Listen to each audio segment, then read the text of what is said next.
一文一武，美军高层先后出访中东，目的是什么？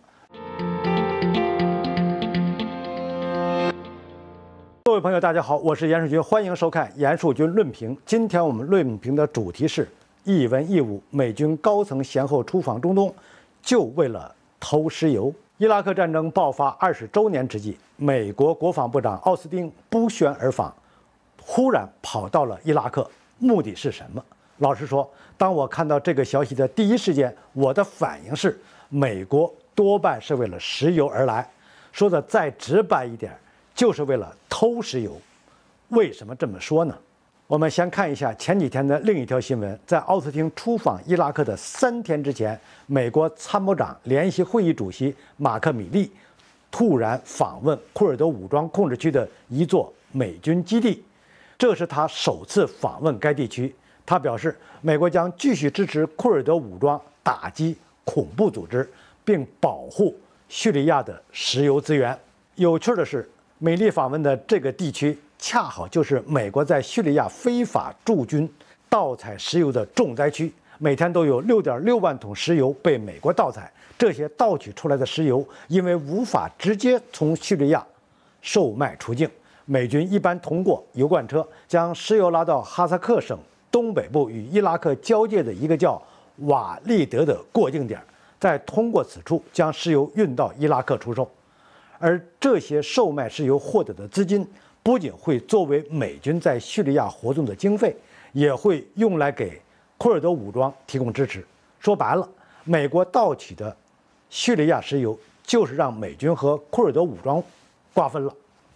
然而，米利却站在库尔德武装控制区喊着保护叙利亚的石油资源，这事儿够讽刺不？言归正传，当米利访问库尔德武装控制区后，身为美军的最高文官的奥斯汀又跑到伊拉克，还专门提到了跟库尔德人分享石油收入的问题。一文一武，前后脚访问中东，还都提到了库尔德和石油，这不禁让人浮想联翩。难道说这2位美军高层先后访问中东，就是为了偷石油？目的当然没那么简单，让美军盗取石油更加顺利，应该只是美军高层访问中东的目的之一。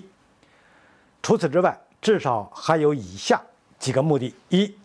表达对库尔德武装的支持和信任，增强双方之间的合作关系，并且向其他相关方展示美国对该地区局势仍然具备控制力和影响力。第二呢，是与伊拉克领导人就美军驻扎问题进行协商和沟通，以应对来自伊朗和其支持的民兵组织的威胁和压力。三，也是为了对外传递一个信号，美国仍然关注中东局势，尤其是与伊朗的核问题和地区影响力竞争。但话又说回来，中东局势本就错综复杂，奥斯汀这次故地重游，再加上马克米利在库尔德武装控制地区的访问，恐怕会对中东局势产生非常深远的影响。打个最简单的比方，土耳其一直视库尔德武装为恐怖分子，并且多次对其发动军事打击。美国这次拉拢对方，让土耳其怎么想？反正在美军行动后，土耳其就把美国驻土耳其的大使喊来骂了一通，恐怕之后美土关系还会进一步恶化。好，本期的话题就论评到这里，我们下期见。